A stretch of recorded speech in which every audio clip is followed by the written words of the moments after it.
Hello students. तो आज के पावर सिस्टम के लेक्चर में हम लोग कोरोना डिस्कस करने वाले हैं। जो चल रहा है वो वाला कोरोना नहीं, इलेक्ट्रिकल कोरोना। इलेक्ट्रिकल कोरोना जो है सदियों से ही है, इलेक्ट्रिकल इंजीनियर्स को हमेशा परेशान करते आया है। तो will study about what is this corona, electrical corona है क्या, इसके बारे में हम लोग डिस्कस करेंगे। बट स्टार्टिंग करने से पहले हम लोग ये देख लेते हैं कि प्रीवियसली क्या हम लोगों ने पढ़ा है, ताकि एक लिंक प्रॉपर एस्टैब्लिश हो जाए। ठीक है, देखिए प्रीवियसली हम लोगों ने ट्रांसमिशन लाइन को स्टडी करने के लिए उसको इक्विवेलेंट सर्किट में बदला है ना। इक्विवेलेंट सर्किट कौन सा है, ये आप देख सकते हैं, आर, एल, जी और सी। ये चार कॉन्स्टेंट्स जो है वो कैसे कैसे इफेक्ट देते हैं उसको हम लोगों ने समझा। किसके अंडर में समझा इसको हम लोगों ने, लाइन कॉन्स्टेंट्स के अंदर, है ना। इसी के अंदर हम लोगों ने समझा कि ये आर का सिग्निफिकेंस क्या है, एल का, जी और सी का। इसमें हम लोगों ने ये समझा कि जी का जो कैलकुलेशन है वो हम लोग जनरली क्या कर देते हैं, नेग्लेक्ट कर देते हैं, because very small in nature, काफ़ी कम रहता है। इसी वजह से हम लोग जी का कैलकुलेशन उतना कंसिडर नहीं कर सकते। हम लोग आगे जैसे जैसे बढ़ते जाएंगे उसी के साथ साथ हम लोग ये देखेंगे कैसे रेजिस्टेंस, इंडक्टेंस, कैपेसिटेंस निकालना है ना। तो रेजिस्टेंस निकालने के लिए सिंपल फॉर्मूला हम लोग डिस्कस कर चुके हैं, इससे ज़्यादा कुछ आएगा भी नहीं। वो ये है कि आर का जो रिलेशन है वो similarly R is equal to rho L by A ohm per kilometer के रिस्पेक्ट में निकल जाएगा। ये सिंपल सा रिलेशन है ना, इससे निकल जाएगा। लेकिन इंडक्टेंस का कैलकुलेशन शायद आप लोग को थोड़ा ट्रिकी लगा होगा, लेकिन धीरे धीरे आप एक दो बार और देखेंगे लेक्चर्स को, आपको समझ में आ जाएगा, है ना।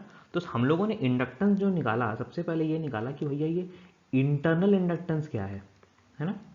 एल इंटरनल की, अब काफ़ी रिलेशंस थे, लेकिन जो रिलेशन हम लेके चलेंगे वो ये है कि एल इंटरनल की जो रिलेशन है उसकी वैल्यू हम लोग लेके चल रहे हैं 0.05 mu r milli henry per kilometre, है ना। ये होगी एल इंटरनल की वैल्यू।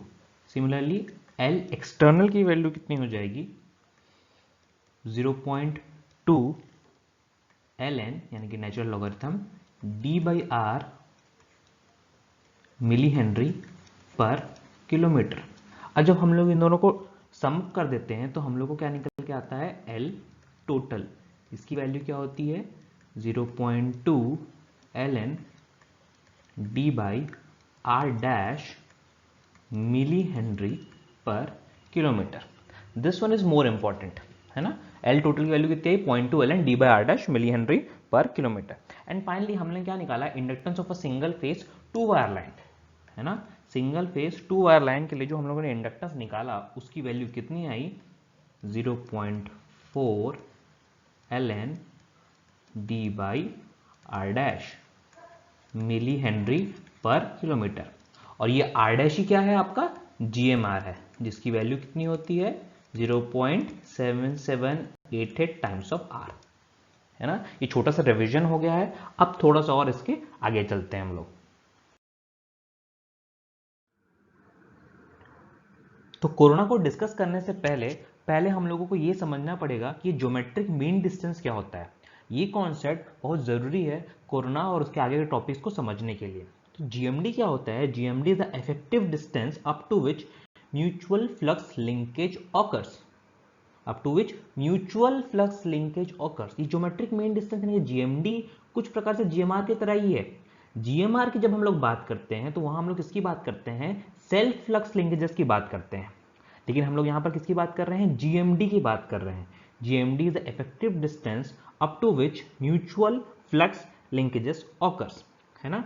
डिस्टेंस की बात करते हैं। अब देखिए single phase two wire conductor की बात करते हैं। यहां पर ये कंडक्टर A है ना, it is carrying a current of plus I and conductor B है विच is carrying a current of minus I, यानी कि करंट यहां से जा रहा है तो यहां हम लोग ये समझ लेते हैं कि ये गो कंडक्टर है जो करंट को लेके जा रहा है। एंड फाइनली पाथ कैसे कंप्लीट हो रहा है, रिटर्न कंडक्टर का यूज करके, है ना। ये दोनों d डिस्टेंस से सेपरेटेड है ना। इसका रेडियस r1, इसका r2 दिया हुआ है, but r1 is equal to r2, इसकी वैल्यू हम लोग क्या ले रहे हैं, r ले रहे हैं, है ना। अब कंडक्टर A में जो करंट फ्लो होगा उससे जो फ्लक्स प्रोड्यूस होगा वो B के साथ लिंक करेगा। सिमिलरली B में जो करंट फ्लो हो रहा है उसमें जो फ्लक्स प्रोड्यूस होगा वो A के साथ लिंक हो रहा है। यहां पर क्या हो रहा है, म्यूचुअल फ्लक्स लिंकेज हो रहा है। लेकिन डिस्टेंस क्या है, इफेक्टिव डिस्टेंस क्या है जिस पे ये म्यूचुअल फ्लक्स लिंकेज होता है, उस डिस्टेंस को हम लोग क्या बोलते हैं, जीएमडी बोलते हैं। अब देखिए यहां पर दो डिस्टेंसेस है क्लियरली। पहला डिस्टेंस क्या है, ए बी, है ना, कंडक्टर ए से देखें तो एक डिस्टेंस है ए बी, कंडक्टर ए से देखें तो एक डिस्टेंस है ए बी, और कंडक्टर बी से देखें तो एक डिस्टेंस है बी ए, है ना, एक डिस्टेंस है बी ए। तो यहां पर मैं बोलूं ज्योमेट्रिक मीन डिस्टेंस, तो कितना हो जाएगा, geometric mean distance it is equal to, कितने डिस्टेंस है, दो डिस्टेंस है, A B into B A, ये दो डिस्टेंस है ना, तो उसकी वैल्यू कितनी हो गई, डी। तो जीएमडी यहां पर कितना आ रहा है, डी आ रहा है। अब इंडक्टेंस जो रहता है, इंडक्टेंस ऑफ ये सिस्टम का इंडक्टेंस हम लोग कुछ देर पहले डिस्कस किया कि इंडक्टेंस क्या है इसका, इसका इंडक्टेंस कितना आ रहा था, हम लोगों ने कैलकुलेट किया था ना, 0.4 ln d by R dash. तो यहां पर आर डैश क्या है, it is equal to 0.7788 times of R, इसी को हम लोग क्या बोलते हैं, जीएमआर बोलते हैं, है ना। और डी क्या है आपका, हम लोग डायरेक्ट डिस्टेंस बोल रहे थे। देखिए single phase two way line में जीएमडी दिखता नहीं है आपको, जीएमडी ज्योमेट्रिक मीन दिख नहीं रहा है, क्योंकि अल्टीमेटली ये देखिए डी इंटू डी उसका स्क्वायर रूट हो जा रहा है तो डी बच जा रहा है, बट ये है एक्चुअली में GMD. But single phase two wire line में हम लोग उतना डिस्कशन नहीं करते, हम लोग डी बोल के चलते हैं डायरेक्ट, है ना। क्या था ये, ऐसा था,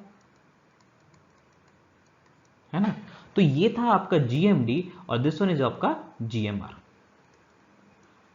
अब सिग्निफिकेंस ये हम लोग को समझना पड़ेगा कि ये जीएमडी का कॉन्सेप्ट एक्चुअली में आएगा कहां पर, single phase two wire line में तो डी की बात आ गई, है ना। तो जीएमडी का एक्चुअल सिग्निफिकेंस कहां आने वाला है, ये समझने के लिए हम लोग को डिस्कशन कहां ले जाना पड़ेगा, थ्री फेज में ले जाना पड़ेगा, जहां पर दो से ज्यादा कंडक्टर होंगे, यानी कि 3 कंडक्टर यूज होंगे, वहां पर जीएमडी का कॉन्सेप्ट आप लोगों को और क्लियरली समझ में आएगा।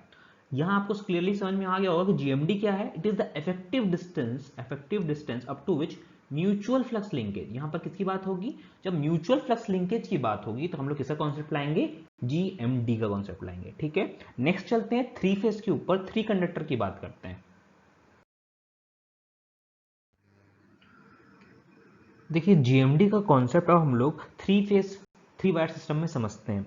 सबसे पहले कंसिडर करते हैं कि थ्री वायर सिस्टम है, कंडक्टर ए है, कंडक्टर बी है और कंडक्टर सी है। क्लियरली यहाँ पर 3 डिस्टेंसेस होंगे जिनके बीच म्यूचुअल फ्लक्स का लिंकेज होगा। कौन कौन से डिस्टेंस हो गए, कंडक्टर ए और बी के बीच का डिस्टेंस है वो डी ए बी कहलाएगा, बी और सी के बीच का डिस्टेंस है वो डी बी सी कहलाएगा, एंड फाइनली ए और सी के बीच का डिस्टेंस है वो हो गया डी ए सी।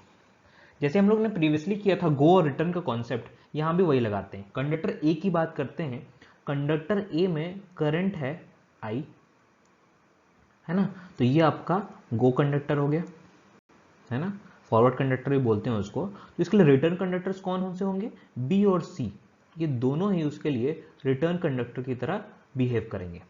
अब करंट आई गया है तो वापस भी कितना आना चाहिए, आई ही आना चाहिए। अब दो कंडक्टर है, इसी वजह से जो करंट वापस आएगा वो होगा I by two and I by two, है ना। ज्योमेट्रिक मीन डिस्टेंस क्या बोलता है, effective distance over which mutual flux linkage occurs. अगर मैं कंडक्टर ए की बात करूं और उसका मैं जीएमडी निकालूं तो इफेक्टिव डिस्टेंस क्या होगा उसका, जिसपे उसके म्यूचुअल फ्लक्स लिंकेज होंगे, वो दो होंगे। दो डिस्टेंस पे ही हो सकता है, बी कंडक्टर के साथ और सी कंडक्टर के साथ, तो वो क्या हो जाएंगे, D A B into D A C. Similarly अब ये पूरा कॉन्सेप्ट में हर एक कंडक्टर के लिए देखूं तो जीएमडी बी कितना हो जाएगा, डी बी सी और डी ए बी। जीएमडी सी का देखेंगे तो सी के साथ भी सेम फंडा, डी ए सी और डी बी सी। तो finally GMD as a whole system का जीएमडी, ये पूरे 3 कंडक्टर का जो सिस्टम है उसका जीएमडी कैसे निकाल रहे हैं हम लोग, GMD of A into GMD of B into GMD of C का क्यूब रूट, है ना। ये तो एक तरीका हो गया, लेकिन थोड़ा सा लंबा है, आप पहले ए का निकालेंगे जीएमडी, देन बी, देन सी, फिर उसका क्यूब रूट लेंगे। तो हम क्या करते हैं, इसी को थोड़ा सा ना एक्सटेंड करते हैं, डायरेक्टली कुछ एक शॉर्टकट टाइप से एक फॉर्मूला निकालने की कोशिश करते हैं। तो जीएमडी ऑफ द सिस्टम क्या कर सकते हैं हम लोग, वो फॉर्मूला को डायरेक्ट थोड़ा सा एक्सपांड कर देते हैं। जीएमडी ए बी सी तीनों है, उसको एक्सपांड करके लिखते हैं।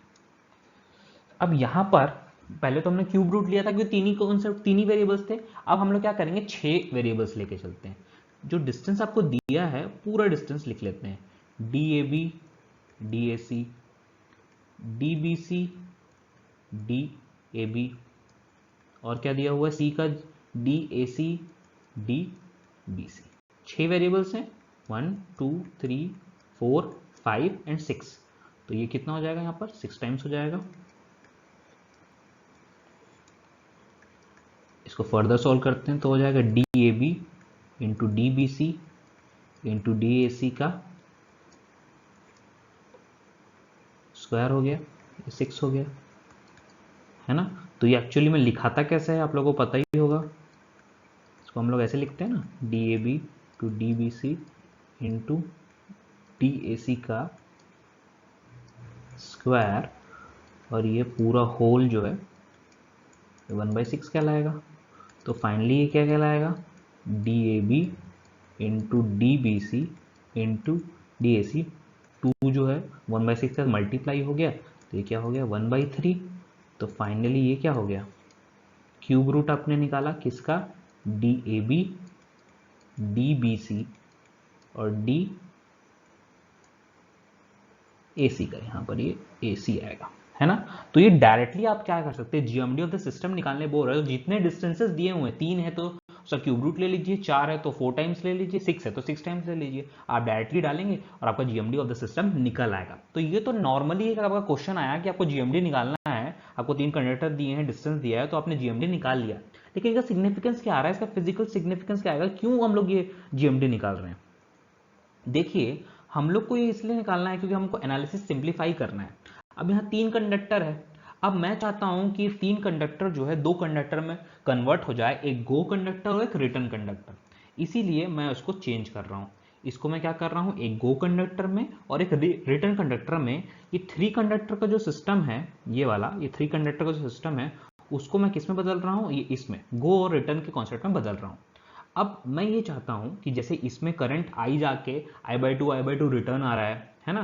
तो अब सिंपल सी बात बोलूं तो एक करंट जाना चाहिए आई और करंट वापस आना चाहिए आई, है ना। अब इसमें म्यूचुअल फ्लक्स लिंकेजेस को हम लोग ये टर्म दे रहे हैं कि म्यूचुअल फ्लक्स लिंकेज φm होना चाहिए। अब वही सेम चीज मैं चाहता हूं कि इस इक्विवेलेंट सर्किट में भी हो, यहां भी फ्लक्स लिंकेज जो है मैं चाहता हूं कि φm हो, मतलब दोनों की वैल्यू जो है सेम रहे। यहां भी फ्लक्स लिंकेज φm है तो यहां भी φm होना चाहिए। लेकिन हम लोग कितने कंडक्टर यूज कर रहे हैं, 2 कंडक्टर। तो डिस्टेंस क्या होगा, ये दोनों को कितने डिस्टेंस पे रखा जाए ताकि म्यूचुअल फ्लक्स लिंकेज जो है वो सेम रहे, या म्यूचुअल फ्लक्स जो बने वो सेम रहे। तो उसके लिए हम लोगों को उसका जो डिस्टेंस है वो कितना रखना पड़ेगा, जीएमडी रखना पड़ेगा। और जीएमडी की वैल्यू हम लोगों ने कैलकुलेट की, क्या है, GMD is equal to cube root of D A B, D B C और डी ए सी। तो ये आपका रिलेशन हो गया जीएमडी ऑफ द सिस्टम निकालने का। ये तो 3 कंडक्टर की बात होगी। अब हम लोग बंडल कंडक्टर, सब कंडक्टर में पढ़ेंगे तो उसमें और भी कंडक्टर यूज होते हैं, तो उसके लिए भी हम लोग एक फॉर्मूला देख लेते हैं।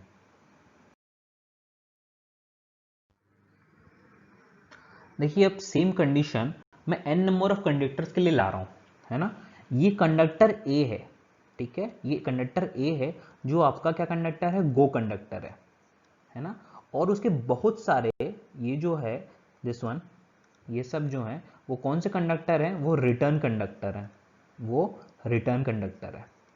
अब सेम कॉन्सेप्ट यहां भी लगाना है। हम क्या करेंगे, इसको किस में कन्वर्ट करेंगे, एक तो केवल एक आपका फॉरवर्ड कंडक्टर हो गया, ये एक आपका फॉरवर्ड कंडक्टर है, ये यानी कि गो कंडक्टर है। लेकिन n नंबर ऑफ क्या है, आपके रिटर्न कंडक्टर्स हैं।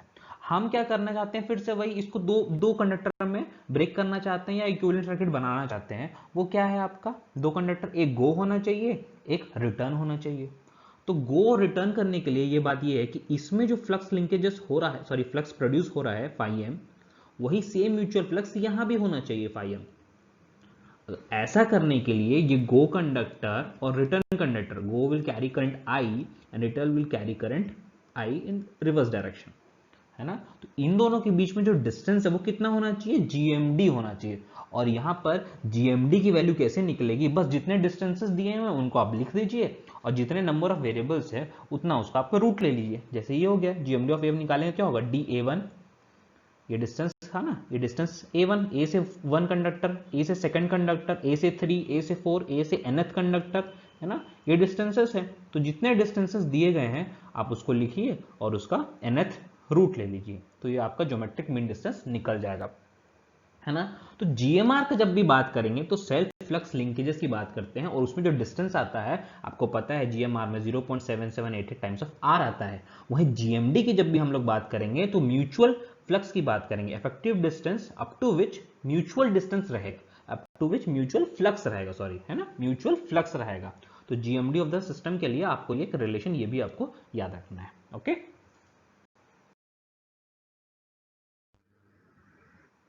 मेन टॉपिक पे चलते हैं, वो है corona. Corona is the electrical corona. Currently जो क्राइसिस चल रहे हैं कोविड और कोरोना, उससे कोई लेना देना नहीं है इसका। ये कोरोना जो है इलेक्ट्रिकल इंजीनियर्स को, मैंने पहले भी बताया, काफी टाइम से परेशान कर रहा है और आगे भी करते रहेगा जब तक कुछ ठोस सोल्यूशन नहीं मिलता है। तो ये समझते हैं कि व्हाट इज दिस कोरोना। तो मैं इसको दो भाग में समझाऊंगा आपको। पहले इनिशियल कंडीशन, जहां हम लोग पहला जो कंडीशन लेके चल रहे हैं वो ये लेके चल रहे हैं कि ट्रांसमिशन लाइन चार्ज नहीं है, मतलब उसमें कोई करंट फ्लो नहीं हो रहा है। तो इस ट्रांसमिशन लाइन के सराउंडिंग मीडियम क्या है, एयर है ना। थोड़ा सा और डीप में चलते हैं, फिजिक्स की बात करते हैं, तो वो है क्या, एयर मॉलिक्यूल्स। और डीप में जाऊंगा तो क्या समझोगे, एटम्स है ना। तो एटम्स हम लोग ये लेके चलते हैं कि वो न्यूट्रल एटम्स है। ऑब्वियसली काफी न्यूट्रल एटम्स ही रहते हैं, काफी ज्यादा अमाउंट में न्यूट्रल एटम्स ही रहेंगे। ये ए जो है ये न्यूट्रल एटम्स हो गए आपके, ठीक है। आपके ये ए जो है वो क्या डिनोट कर रहा है, न्यूट्रल एटम्स को डिनोट कर रहा है। न्यूट्रल में इसलिए बोल रहा हूं, it is not carrying any charge, उसमें कोई चार्ज नहीं है।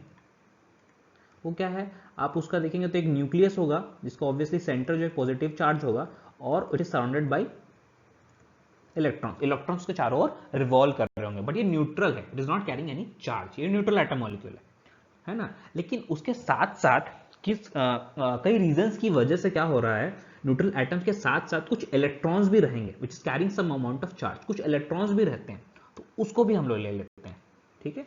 तो ये जो स्मॉल ई दिख रहा है आपको, ये हो गए इलेक्ट्रॉन्स,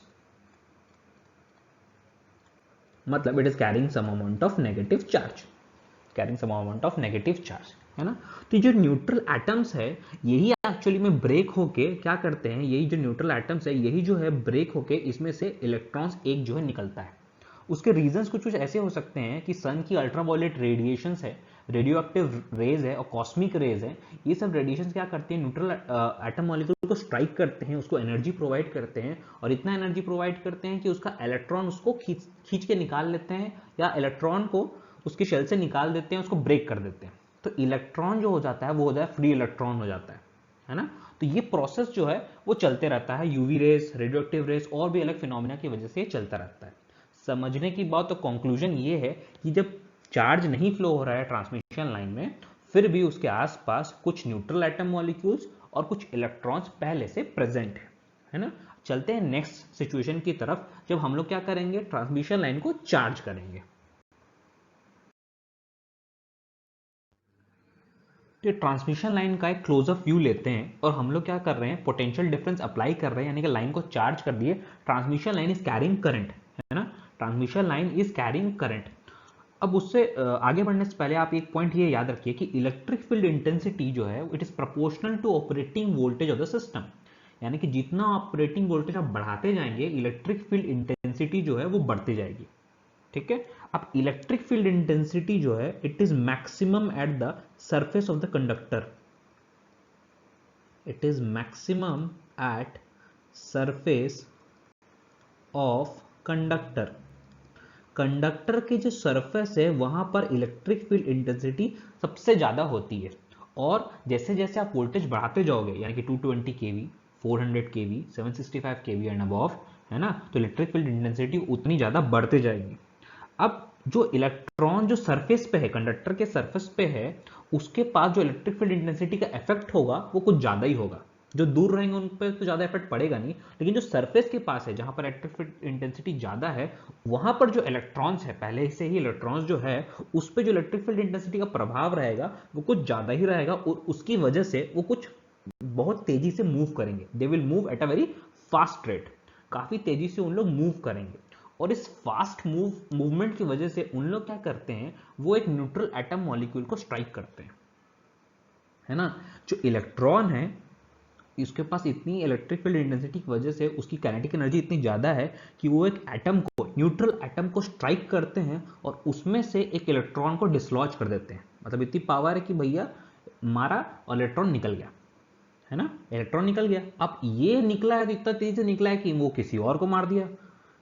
अब ये प्रोसेस जो है ये चालू हो जाता है, वो एटम को मारेगा, वो दूसरे एटम को मारेगा, उसमें से एक इलेक्ट्रॉन निकला, देन एटम, ये कास्केडिंग इफेक्ट, एक चेन रिएक्शन टाइप से चालू हो जाता है। वो धीरे धीरे धीरे धीरे करके ये प्रोसेस चालू हो जाता है। ये कॉन्सेप्ट जो आ रहा है कि आप इलेक्ट्रॉन जो ब्रेक होने लग गया है, यानी कि एयर जो है, एयर में एक प्रकार से फ्री इलेक्ट्रॉन्स की मात्रा जो है वो बढ़ने लग गई है, यही जो प्रोसेस है ये कोरोना है। ठीक है, ये कोरोना यहाँ से प्रोसेस स्टार्ट हो गया है। क्या हो रहा है, ये इलेक्ट्रॉन्स रिलीज हो रहे हैं, मतलब आयोनाइजेशन हो रहा है, एयर का आयोनाइजेशन स्टार्ट हो गया है। तो ये कास्केड इफेक्ट जो है ये चालू हो जाएगा, है ना, ये कास्केड इफेक्ट चालू हो जाएगा। और कास्केड इफेक्ट इतना बढ़ जाएगा, कास्केड इफेक्ट जब इतना बढ़ जाएगा तो एक टाइम पे ऐसा होगा कि एक आर्क बन जाता है ना। जो हाई मोबिलिटी इलेक्ट्रॉन्स है वो स्ट्राइक कर करके इलेक्ट्रॉन्स की जो वैल्यू, मतलब इलेक्ट्रॉन्स का जो नंबर है वो बढ़ने लग जाएगा। अब ये हाई मोबिलिटी इलेक्ट्रॉन्स क्या करेंगे, ये इतना फास्ट हो जाते हैं कि इतना प्रोसेस को तेज कर देते हैं कि फाइनली एक इलेक्ट्रॉन का एवलांच हो जाता है। क्या हो जाएगा, इलेक्ट्रॉन का एवलांच आ जाएगा, और उसकी वजह से क्या होगा, एक आर्क एस्टैब्लिश हो जाएगा, दो कंडक्टर के बीच में एक आर्क एस्टैब्लिश हो जाएगा, जिसको हम लोग क्या बोल रहे हैं, कोरोना डिस्चार्ज। जो एक्चुअली में ये क्या हो गया, एक आर्क बन गया है, जिसको हम लोग क्या बोल रहे हैं, कोरोना डिस्चार्ज बोल गया। और उसकी वजह से आप ये बोल सकते हो कि इस कोरोना डिस्चार्ज को हम लोग क्या बोलेंगे, ये कोरोना डिस्चार्ज को एक प्रकार से बोल सकते हो कि ये लाइन टू लाइन का फॉल्ट हो गया है, लाइन टू लाइन का फॉल्ट हो गया है। ठीक है, रिले ऑपरेशन, रिले दे देगा सिग्नल सीबी को और सर्किट ब्रेकर ट्रिप कर देगा। तो कोरोना की वजह से ये कोरोना डिस्चार्ज होता है ना।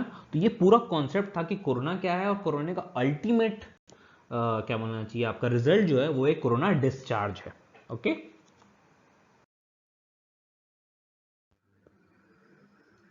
कोरोना की डेफिनेशन क्या हो जाएगी, the ionization of the insulating material air surrounding the surface of the conductor of a transmission line accompanied by violet glow, hissing noise and production of the ozone gas is known as corona। जैसे जैसे आपने electric voltage को बढ़ाया है ना, operating voltage high रखा है, electric field intensity ज़्यादा हुई है, तो क्या हो गया है, धीरे धीरे क्या हो गया, आयनाइजेशन स्टार्ट हो गया। एयर क्या है, एयर तो इंसुलेटर है, लेकिन फाइनली हो क्या रहा है, उसमें इलेक्ट्रॉन्स डेवलप होने लग गए हैं, और फाइनली वो क्या कर दे रहा है, एक कंडक्टिंग पाथ बना दे रहा है।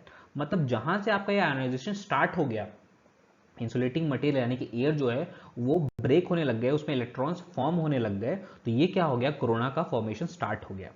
आप ये बात ध्यान दीजिएगा, आपने देखा भी होगा, जैसे आप देख सकते हैं ये वायलेट ग्लो जो दिख रहा है आप लोगों को, ये वायलेट ग्लो जो है ये भी, ये कोरोना का एक और स्टेज है ना, ये कोरोना का एक और स्टेज है जिसपे आपको वायलेट ग्लो दिखाई देगा, है ना। और आपने ये हिसिंग नॉइज भी सुना होगा, कुछ बड़े बड़े जो कंडक्टर्स होते हैं, बड़े बड़ी ट्रांसमिशन लाइन्स है, high voltage transmission lines, generally आपको रेनी सीजन ऐसे भी दिखता है, बट रेनी सीजन के आसपास एक काफ़ी जोर से साउंड, हिसिंग साउंड जो है प्रोड्यूस होती है, तो वो एक्चुअली में क्या हो रहा है, कोरोना हो रहा है ना। और वो ये ठीक क्यों नहीं है, क्योंकि ये लॉस है एक प्रकार से, मतलब जितनी आपने इलेक्ट्रिसिटी भेजी है उसमें जो एनर्जी आपने भेजी है वो एनर्जी पूरी यूटिलाइज नहीं हो रही है ना। मैंने जो एनर्जी भेजी एक सेंडिंग एंड से, तो रिसीविंग एंड तो पूरी एनर्जी पहुंच नहीं रही है। क्यों नहीं पहुंच रही है, क्योंकि कुछ तो में से लाइट एनर्जी कन्वर्ट हो गया, कुछ तो लाइट एनर्जी में कन्वर्ट हो गया, है ना। ये वायलेट ग्लो जो हो रहा है that is your light energy. अभी साउंड प्रोड्यूस हो रहा है तो that is your sound energy. अब इसका कोई यूज है क्या, इसका कोई यूज नहीं है, बर्बाद है, इसका कोई मतलब नहीं है। तो ये सब क्या है, ये लॉसेस है। तो कोरोना लॉसेस हो रहे हैं आपके, तो आप जितनी एनर्जी भेज रहे हो उतनी एनर्जी पहुंच नहीं पा रही, उतने पावर पहुंच नहीं पा रही है, तो this is your corona losses. तो ये डिसएडवांटेजेस है ना। तो अब याद रखिएगा कि जब भी हम लोग कोरोना की बात करेंगे तो कोरोना स्टार्ट कहाँ से हो जाता है, जहां से हम आयनाइजेशन स्टार्ट हो जाता है, जब इंसुलेटिंग मटेरियल आयनाइज होने चालू हो जाते हैं, और इस साथ साथ वायलेट ग्लो, हिसिंग नॉइज, और साथ ही साथ ओजोन गैस का प्रोडक्शन भी होता है, साथ ही साथ ओजोन गैस का प्रोडक्शन भी होता है। तो ये पूरा फिनोमिना जो है इसको हम लोग क्या बोलते हैं, कोरोना, और इसकी वजह से क्या होते हैं, कोरोना लॉसेस। अब बात ये है कि कोरोना एक्चुअली में कौन से वोल्टेज पे होगा। हम लोग ने तो बोल दिया कि हाई वोल्टेज पे होता है, लेकिन वो हाई वोल्टेज क्या है, किस वोल्टेज पे कोरोना होगा, है ना। उस वोल्टेज को हम लोग क्या बोलते हैं, क्रिटिकल डिसरप्टिव वोल्टेज। हम लोग नेक्स्ट वही डिस्कस करने वाले हैं कि कोरोना जो है किस वोल्टेज पे होता है, जिसको हम लोग क्या बोलते हैं, क्रिटिकल डिसरप्टिव वोल्टेज। चलिए उसको पढ़ते हैं। अब क्रिटिकल डिसरप्टिव वोल्टेज को ध्यान से समझिए। What is critical disruptive voltage? It is the minimum value of the voltage between phases or between one phase and the neutral at which corona occurs. Simple सी बात है, जिस वोल्टेज पे corona होता है उस वोल्टेज को क्या बोलते हैं, क्रिटिकल डिसरप्टिव वोल्टेज। जिस वोल्टेज पे ionization of the air start हो जाता है उसी वोल्टेज को क्या बोलते हैं हम लोग, क्रिटिकल डिसरप्टिव वोल्टेज। ठीक है, इसको कंसिडर करने के लिए हम लोग ये समझते हैं कि वही single phase to conductor system है, जिसमें इसका रेडियस कितना है, कंडक्टर का आर है, दोनों कंडक्टर का आर रेडियस हो गया, दोनों का डिस्टेंस कितना है जिससे सेपरेटेड है वो हो गया डी हो गया, है ना। अब इसका हम लोग पोटेंशियल ग्रेडियंट यानी कि इलेक्ट्रिकल फील्ड इंटेंसिटी निकालते हैं। Potential gradient at the conductor surface is given by, मैंने क्या बोल रहा था कि सरफेस पे ही सबसे ज्यादा इलेक्ट्रिकल फील्ड इंटेंसिटी होती है ना। अगर वो इलेक्ट्रिकल फील्ड इंटेंसिटी एक पर्टिकुलर वोल्टेज को पार कर जाए, है ना, एक पर्टिकुलर वोल्टेज को पार कर जाए तो कोरोना स्टार्ट हो जाता है ना। जी का जो रिलेशन है वो कुछ इस प्रकार है, G is equal to V by R L N D by R volts per centimeter, है ना। अब ये जो जी है ना, सरफेस के कंडक्टर के सरफेस पे जी है, अगर ये एयर के ब्रेकडाउन स्ट्रेंथ के बराबर हो जाए, एयर के ब्रेकडाउन स्ट्रेंथ के बराबर हो जाए तो कोरोना स्टार्ट हो जाएगा। एयर को आयनाइज करना चालू कर देगा। एयर की पर्टिकुलर कुछ लिमिट होगी, एक स्ट्रेंथ होगी, उसके ऊपर उसको वोल्टेज मिलेगा तो वो ब्रेक होना स्टार्ट हो जाएगा, है ना। अब breakdown strength of the air आपको याद रखना है, क्योंकि एग्जामिनेशन में डायरेक्ट क्वेश्चन आपसे पूछते हैं कि आप breakdown strength of the air बताइए। उसके डिफरेंट तरीके से पूछ सकता है, इसलिए मैंने आपको कंप्लीट यहां पर लिख दिया है कि breakdown strength of the air at 76 centimeter of Hg pressure and 25 degree centigrade of temperature is 30 kilovolt per centimeter, which is the maximum value. breakdown strength of the air आपको अगर मैक्सिमम वैल्यू पूछेगा तो 30 kilovolt पर centimetre, अगर आपको RMS value पूछेगा तो 21.2 kilovolt पर सेंटीमीटर, है ना। और इसको हम लोग डिनोट किससे करते हैं, जी नॉट से डिनोट करते हैं। अब देखिए, कभी कभार आपसे ये पूछेगा कि breakdown strength of the air at NTP बताओ। एनटीपी देख के डरना नहीं है, एनटीपी का मतलब होता है normal temperature and pressure conditions, वो यही होता है 76 centimetre of Hg pressure and 25 degree centigrade temperature. ठीक है, अब वापस आते हैं कि भैया जी की वैल्यू जो है ना, V by R L N D by R अगर जी नॉट के बराबर हो जाएगी तो वहां पर क्या आ जाएगा, जो वोल्टेज जो मिलेगा हम लोगों को वो आपको मिलने वाला है क्रिटिकल डिसरप्टिव वोल्टेज, जहां पर कोरोना स्टार्ट होगा। तो वही लिख लेते हैं हम लोग। अगर ये जी नॉट जो है breakdown strength of the air जो है, जी नॉट की वैल्यू अगर V by R L N D by R के बराबर हो जाएगा तो वहां पर क्या मिलने वाला है हम लोग को, कोरोना स्टार्ट हो जाएगा। इसी वजह से मैं वी को वी ना लिख के मैं लिखूंगा वीसी। वीसी क्या है आपका, क्रिटिकल डिसरप्टिव वोल्टेज। ये वही वोल्टेज है जहां से कोरोना स्टार्ट होगा। तो फाइनली इस रिलेशन से आप ये लिख सकते हो कि क्रिटिकल डिसरप्टिव वोल्टेज यानी कि वीसी कितना हो जाएगा, G naught into R natural logarithm of D by R. तो ये क्या हो गया, क्रिटिकल डिसरप्टिव वोल्टेज। ये इंपॉर्टेंट है,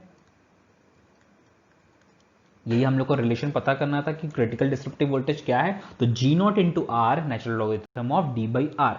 तो क्रिटिकल डिसरप्टिव वोल्टेज में आपको जी नॉट पता है, आपको breakdown strength of the air है, R is the radius of the conductor, D क्या है, दोनों कंडक्टर के बीच का सेपरेशन, है ना। अब देखिए क्रिटिकल डिसरप्टिव वोल्टेज तो ओके है, क्रिटिकल डिसरप्टिव वोल्टेज तो ओके है, लेकिन यहां बात खत्म नहीं होती, कुछ और फैक्टर्स भी है, उसको भी हम लोगों को कंसिडर करना है।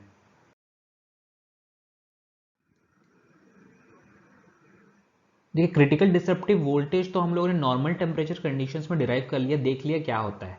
लेकिन ये हमेशा तो 25 डिग्री सेंटीग्रेड या 76 सेंटीमीटर एच का प्रेशर तो होगा नहीं, दूसरे कंडीशंस भी आएंगे। तो उस दूसरे कंडीशन के हिसाब से हम लोग सेम फॉर्मूला को क्या करेंगे, थोड़ा थोड़ा मॉडिफाई करते जाएंगे।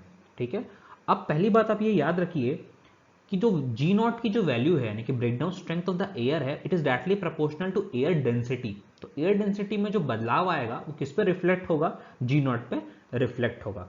अब हम लोग ये लेके चलते हैं कि वो एनटीपी को हटा देते हैं, एनटीपी को हटा दिए, अब ब्रेकडाउन स्ट्रेंथ जो है at a barometric pressure of 20 centimetre of mercury and temperature of T degree centigrade, है ना, कोई पर्टिकुलर T डिग्री सेंटीग्रेड का टेम्परेचर है और कुछ प्रेशर है 20 सेंटीमीटर ऑफ मर्क्यूरी, उस कंडीशन पे जो आपका breakdown strength of the air आएगा उसकी वैल्यू जी नॉट ना होकर del times of g naught हो जाएगी, है ना। कुछ हल्का सा वेरिएशन आया तो कुछ एक नया फैक्टर ऐड हो गया जो है del times of g naught. अब ये डेल क्या है, डेल की जो वैल्यू होती है उसको हम लोग पहले तो ये होता क्या है, तो ये होता है एयर डेंसिटी का फैक्टर होता है, एयर डेंसिटी फैक्टर, और इसकी वैल्यू कितनी होती है 3.92 टाइम्स ऑफ बी, बी मतलब ये बी लिया है हम लोगों ने, divided by 273 plus T, T हमारा डिग्री सेंटीग्रेड में। आपको ये सब याद नहीं रखना है बट स्टिल ये हमारे सिलेबस के अंदर है तो हम लोग इसको डिस्कस कर रहे हैं क्योंकि यहाँ से क्वेश्चंस उतने ज़्यादा एसएससी और डिफरेंट जे एग्जामिनेशंस में नहीं पूछे जाते, है ना। अब देखिए, अब इस वैल्यू को हम लोग अपने फॉर्मूला में सब्स्टिट्यूट कर देते हैं तो ये हमारा VC की एक नई वैल्यू आ गई, VC इज इक्वल टू, पहले जी नॉट बस था अब एक फैक्टर नया आ गया, VC is equal to G naught del R log base E, मतलब ये एलएनई है, D by R kilovolt per phase की हम लोग यहां पर बात कर रहे हैं। ओके, अब एक नया factor critical disruptive voltage considering the surface condition of conductor. अब सरफेस कंडीशन भी है कंडक्टर का, उसको भी देखते हुए हम लोग एक और फैक्टर जो है इस फॉर्मूले में ऐड करेंगे। तो VC की जो वैल्यू है नहीं वो कितनी हो जाएगी, m naught into g naught del R log base e, this is the natural logarithm ln d by R kilovolt per phase. तो m नॉट की जो वैल्यू है, m नॉट जो है वो क्या है, उसकी जो वैल्यू है डिफरेंट डिफरेंट वैल्यू होगी। m नॉट जो है इरेगुलरिटी फैक्टर है, क्या है, इरेगुलरिटी फैक्टर। अब उसकी वैल्यू क्या होगी, अगर पॉलिश्ड कंडक्टर्स है तो उसकी वैल्यू 1 होती है। अगर कैसे कंडक्टर्स यूज कर रहे हैं हम लोग, पॉलिश्ड कंडक्टर्स है तो उसकी वैल्यू जो है 1 हो जाएगी, मतलब उस पर कोई प्रभाव नहीं पड़ेगा VC के ऊपर, है ना। अगर डर्टी कंडक्टर से ऑब्वियसली डस्ट तो रहेगा ही, है ना, डस्ट रहने की वजह से इसकी वैल्यू में चेंज आएगा 0.98 टू 0.92। ये किसके लिए बोल रहा हूँ मैं, डर्टी कंडक्टर से, यानी कि डस्ट वगैरह अगर जमा है तो उसकी वैल्यू जो है हम लोग 0.98 से 0.92 लेते हैं फॉर डर्टी कंडक्टर्स।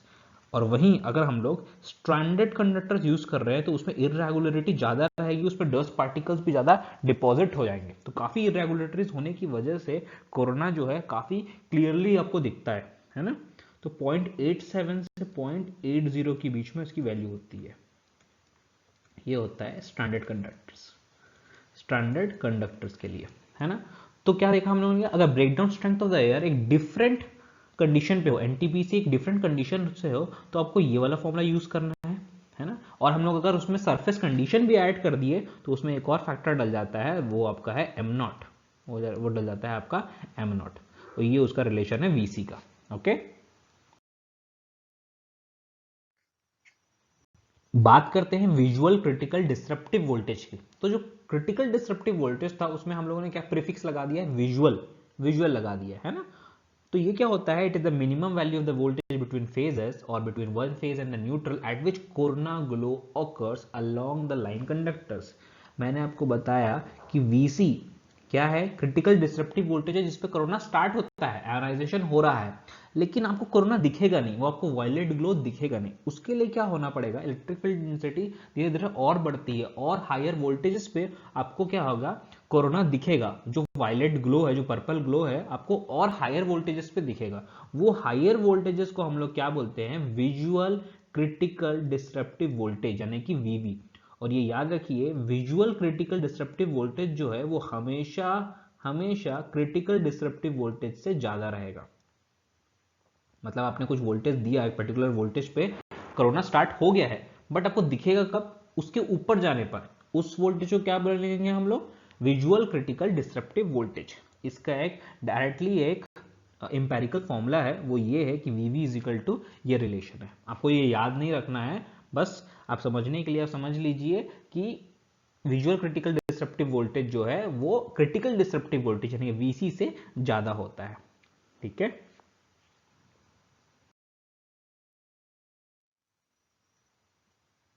अब power loss due to corona. अब देखिए ऑब्वियसली कोरोना की वजह से क्या हो रहा है, वो लाइट एनर्जी एमिट हो रही है ना, साउंड एनर्जी है, उसकी वजह से क्या हो रहा है आपका, कोरोना लॉसेस हो रहे हैं। ये लॉसेस क्या है, अल्टीमेटली क्या कर रहे हैं, अफेक्ट कर रहे हैं, सप्लाई को अफेक्ट कर रहे हैं, है ना, एफिशिएंसी कम कर रहे हैं ट्रांसमिशन लाइन का। तो power loss due to corona का एक एम्पेरिकल रिलेशन है ना। तो वो क्या है, वो इतना बड़ा सा रिलेशन है। आप लोग सोचेंगे इतना बड़ा सा रिलेशन याद करना है, तो नहीं, इतना बड़ा सा रिलेशन याद नहीं करना है।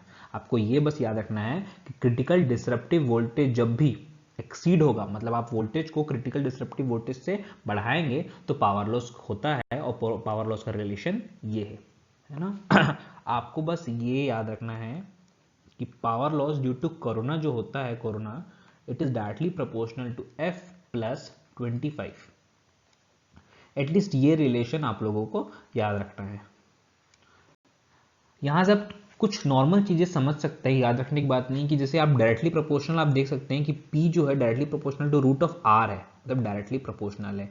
D के वो इनवर्सली प्रोपोर्शनल है ना। V minus V C square के वो डायरेक्टली प्रोपोर्शनल है। ऐसे कुछ चीजें आप यहाँ से कंसिडर कर सकते हैं, ताकि फर्दर कुछ कोरोना से रिलेटेड आपको कोई क्वेश्चंस आते हैं तो उसको समझने के लिए, उसको सॉल्व करने के लिए आपको ये हेल्प करेगा। बट मेनली आपको याद रखना है कि P is directly proportional to F plus 25, ये इनका इंपॉर्टेंट है। तो power loss due to corona का रिलेशन ये हो गया। ओके, अब हम लोग चलते हैं what are the important factors जिस पे कोरोना डिपेंड करता है। Now let's see what are the factors which are influencing corona. Corona को कौन कौन से फैक्टर्स इफेक्ट करते हैं। पहले हम लोग कोरोना का पावर रिलेशन यहाँ पर देख लेते हैं, जो हम लोगों ने पहले भी डिस्कस कर लिया है, ताकि इसको समझने में आसानी होगी। पहला जो फैक्टर है वो है एटमॉस्फेयर। अब एटमॉस्फेयर में stormy and humid weather. Stormy and humid weather में क्या होता है, जो आयोनाइजेशन होता है एयर का, जो एयर का आयोनाइजेशन होता है वो काफ़ी तेज़ी से होता है as compare to fair weather. इसी वजह से आपके रेनी सीजन में या ह्यूमिड कंडीशन में आपको कोरोना जो है ज़्यादा दिखता है या ज़्यादा सुनाई देता है। तो कोरोना लॉसेस जो है स्टॉर्मी और ह्यूमिड वेदर में कोरोना ज़्यादा होता है। Presence of dust and snow, dust particles और स्नो के जमने की वजह से इरेगुलरिटी बढ़ जाती है, और इस कंडीशन में भी कोरोना जो है नॉर्मल वोल्टेज से पहले ही कोरोना होने लग जाता है। इसी वजह से कोरोना लॉसेस जो है डस्ट और स्नो की वजह से भी कोरोना लॉसेस जो होती है वो बढ़ती है। ठीक है, नेक्स्ट बात करते हैं कंडक्टर रेडियस की। अगर आप कंडक्टर के रेडियस को बढ़ाओगे तो कोरोना लॉसेस रिड्यूस होता है ना। अब इस रिलेशन में आप ये नहीं देखेंगे कि P is directly proportional to root R, तो एक वही फैक्टर नहीं है, और भी काफी फैक्टर, जैसे क्रिटिकल डिसरप्टिव वोल्टेज है, इसके रिलेशन में भी R आता है ना, इसके रिलेशन में भी R आता है, जो ज्यादा उसको अफेक्ट करता है। इसी वजह से साइज, आप कंडक्टर का साइज यानी कि रेडियस बढ़ाएंगे तो कोरोना लॉसेस रिड्यूस होते हैं। बट आपको नॉर्मली याद करने के लिए मैं बोलूं तो आप ऐसे याद रखिए कि आप जैसे जैसे कंडक्टर का रेडियस जो बढ़ाएंगे तो इलेक्ट्रिकल फील्ड इंटेंसिटी क्या होती है वो रिड्यूस होगी, और जहां इलेक्ट्रिकल फील्ड रिड्यूस हुआ वहां कोरोना लॉसेस क्या हो जाएंगे, रिड्यूस हो जाएंगे। स्पेसिंग की बात करें तो spacing should be large to avoid the corona discharge. ये तो डायरेक्ट रिलेशन में दिख जाएगा आपको कि P जो है it is inversely proportional to D। इसी वजह से स्पेसिंग आप जैसे जैसे बढ़ाओगे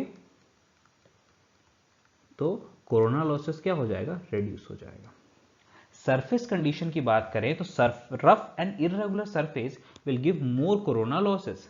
इसी वजह से अगर स्ट्रैंडेड कंडक्टर की बात करें as compare to solid conductor, तो स्ट्रैंडेड कंडक्टर में कोरोना लॉसेस ज़्यादा होते हैं क्योंकि उसमें इरेगुलर सरफेसेस ज़्यादा हैं। इसी वजह से स्ट्रैंडेड कंडक्टर में कोरोना लॉसेस क्या होता है, ज़्यादा होता है। अगर हम लोग फ्रीक्वेंसी की बात करें, तो it is directly proportional to frequency. में आपको याद रखने में बोला है कि P is directly proportional to frequency. तो फ्रीक्वेंसी बढ़ाएंगे तो कोरोना लॉसेस बढ़ेगा। यहां से एक चीज और क्लियर हो जाती है कि डीसी और एसी की बात करें तो एसी में तो ऑब्वियसली फ्रीक्वेंसी पर डिपेंड करता है, तो कोरोना लॉसेस तो होगा ही। क्या डीसी पे कोरोना लॉसेस जीरो होगा? नहीं। क्यों? P is directly proportional to F plus 25, तो डीसी में फ्रीक्वेंसी जीरो होगा भी तो 25 ये वाला फैक्टर तो रहेगा, भले F जीरो हो जाएगा, है ना। तो डीसी में भी कोरोना लॉसेस होता है, लेकिन उतना नहीं होता जितना कि एसी में होता है। यहां से तो क्लियर है कि फ्रीक्वेंसी आप बढ़ाओगे तो कोरोना लॉसेस बढ़ेगा। ये कुछ कुछ फैक्टर्स थे आपको याद रखने। एग्जामिनेशन डायरेक्ट पूछता है ये सब, यहाँ से क्वेश्चंस डायरेक्टली आएंगे कि ऐसा हो, अगर सरफेस कंडीशन हो गए, आपने रेडियस को बढ़ा दिया तो कोरोना को क्या होगा, स्पेसिंग आपने बढ़ा दी तो कोरोना लॉसेस को क्या होगा, कौन से वेदर में कोरोना लॉसेस आपको ज़्यादा कोरोना लॉसेस ज़्यादा होता है, तो आपको बताना है सब, ठीक है।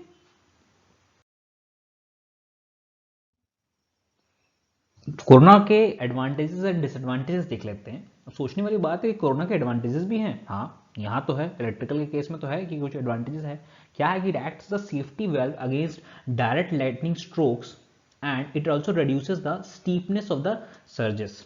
होता क्या है, ये जो कंडक्टर है उसके अराउंड जो एयर है ना वो कंडक्टिंग हो जाती है कि नहीं। एयर के अराउंड जो है, सॉरी कंडक्टर के अराउंड जो एयर है वो क्या हो जाती है, कंडक्टिंग हो जाती है। तो उससे क्या हो जाता है, इसका जो वर्चुअल डायमीटर, सपोज कर लीजिए आप, वर्चुअल डायमीटर क्या हो जा रहा है, वो बढ़ जा रहा है ना।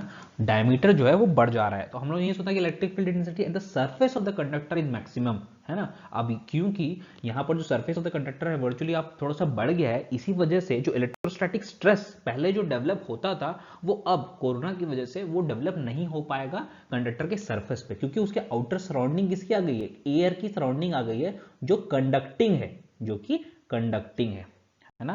तो ये एक एडवांटेज है। साथ ही साथ it also reduces the steepness of the surge. जो सर्ज जो आता है, जैसे मान लीजिए सर्ज जो है वो एक ऐसे करके एक सर्ज है, उसका स्टीपनेस को वो कम कर देता है। उसको स्टीपनेस इन सेंस वो उसको कुछ इस प्रकार से कर देता है, यानी कि वो तेजी से ऊपर एक इंपल्स एक्शन ना देके एक ये धीरे धीरे बढ़ता है और धीरे धीरे फिर कम होता है। तो ये स्टीपनेस ऑफ द सर्च को भी ये क्या करता है, रिड्यूस करता है। ये बस एक ही इसका एक एडवांटेज है ना। लेकिन डिसएडवांटेज की बात करें तो भाई काफी डिसएडवांटेज है। सबसे पहले तो लॉस ऑफ पावर, मैंने आपको बताया लाइट एनर्जी साउंड एनर्जी हो रहा है तो उससे लॉस ऑफ पावर हो रहा है ना। थर्ड पॉइंट पहले डिस्कस करते हैं, corrosion of the conductor due to ozone. Ozone formation की वजह से कंडक्टर के साथ ओजोन जो है केमिकली रिएक्ट करेगा और कोरोजन करवा सकता है। इसी वजह से कोरोना जो है ये भी इसका डिसएडवांटेज है। अब रेडियो एंड कम्युनिकेशन इंटरफेरेंस भी होता है। ऐसा क्यों होता है कि ऑब्वियसली आपको पता है लॉसेस की वजह से कुछ करंट जो है वो खींचेगा ट्रांसमिशन लाइन। तो जो करंट जो खींच रहा है ना, the current drawn by the line due to corona I जो है due to corona it is non sinusoidal. कैसा है वो, नॉन साइनसॉइडल है। कैसा है, नॉन साइनसॉइडल। और इसी वजह से नॉन साइनसॉइडल नेचर की वजह से इसमें नॉन साइनसॉइडल वोल्टेज ड्रॉप भी होगा, नॉन साइनसॉइडल वोल्टेज ड्रॉप भी होगा लाइन में। और उसकी वजह से इंडक्टिव इंटरफेरेंस हो सकता है नेबरिंग कम्युनिकेशंस लाइंस में।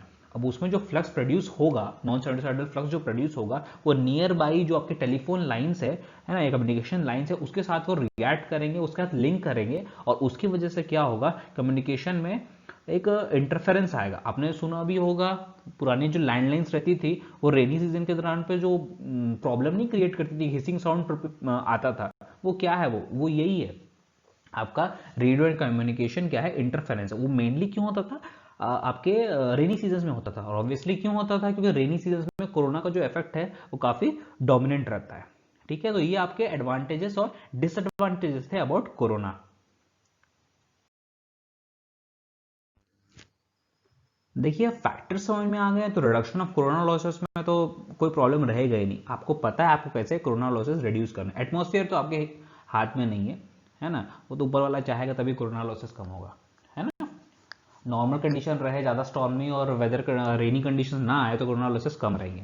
अपार्ट फ्रॉम दैट आप using a conductor with larger diameter, यानी कि वही रेडियस आपने बढ़ा दिया, रेडियस आपने बढ़ा दिया तो इलेक्ट्रिकल फील्ड इंटेंसिटी कम हो जाएगी, तो अल्टीमेटली जो लॉसेस हैं, कोरोना लॉसेस जो हैं वो क्या हो जाएगा, कम हो जाएगा। तो आप कंडक्टर का डायमीटर बढ़ा लीजिए, लॉसेस कम हो जाएंगे। आप using hollow conductor, hollow conductors के यूज करने से भी क्या है, जैसे सॉलिड कंडक्टर की बात करें तो solid conductor will look like this, जिसमें पूरा ये सॉलिड है, लेकिन हॉलो कंडक्टर अगर उसको सेम उतना ही करंट कैरी करना है तो वो सॉलिड कंडक्टर से थोड़ा बड़ा बनता है ना, थोड़ा सा वो बड़ा बनेगा हॉलो कंडक्टर, है ना। तो इसी वजह से इस केस में भी रेडियस की वैल्यू बढ़ जा रही है, तो वही सेम कॉन्सेप्ट, ई की वैल्यू घट जाएगी, लॉस की वैल्यू घट जाएगी। तो हॉलो कंडक्टर्स यूज करके भी आप कोरोना लॉसेस को रिड्यूस कर सकते हैं। बंडल कंडक्टर भी एक तरीका है जिससे कोरोना लॉसेस को रिड्यूस कर सकते हैं, which is the most important and the most used method, but हम लोग इसको डिफरेंट अलग क्लास में डिस्कस करेंगे कैसे बंडल कंडक्टर्स का यूज करके आप कोरोना लॉसेस को रिड्यूस कर सकते हैं। And finally what we are using is corona ring. ये कोरोना रिंग कुछ इस प्रकार से दिखता है, आप देख सकते हैं सर्कल्स जो देख सकते हैं ना, this is your corona rings. इससे क्या होता है, प्रॉपर इलेक्ट्रोस्टैटिक स्ट्रेस डिस्ट्रीब्यूशन होता है। जो इलेक्ट्रिक फील्ड इंटेंसिटी मैंने बोला ना कि जो सरफेस ऑफ द कंडक्टर पे मैक्सिमम होती है, वो इस रिंग की वजह से क्या होता है, वो प्रॉपर डिस्ट्रीब्यूट हो जाता है, और उस वजह से electric field intensity critical disruptive voltage को पार नहीं करती है, और फाइनली कोरोना लॉसेस रिड्यूस हो जाते हैं। ठीक है, तो ये कुछ चार तरीके थे जिससे आप कोरोना लॉसेस को रिड्यूस कर सकते हैं, जिसमें हम लोग बंडल कंडक्टर का डिस्कशन अभी नहीं करेंगे, नेक्स्ट क्लास में, मोस्ट प्रोबेबली नेक्स्ट क्लास में हम लोग बंडल कंडक्टर स्टडी करेंगे। ओके,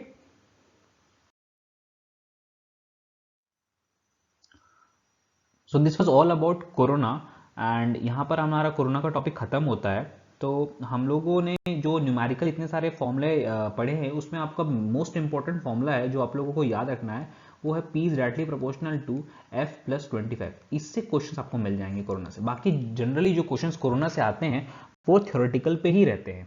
हम लोगों ने स्टार्ट किया था आज जीएमडी से, विच इज़ वेरी इंपॉर्टेंट, जो फर्दर क्लासेस में आपको हेल्प करेगा आगे कॉन्सेप्ट समझने में, है ना। जीएमडी के बाद हम लोगों ने व्हाट इज कोरोना, पूरा कोरोना फॉर्मेशन का प्रोसेस समझा कि होता कैसे है, कोरोना डिस्चार्ज को समझा।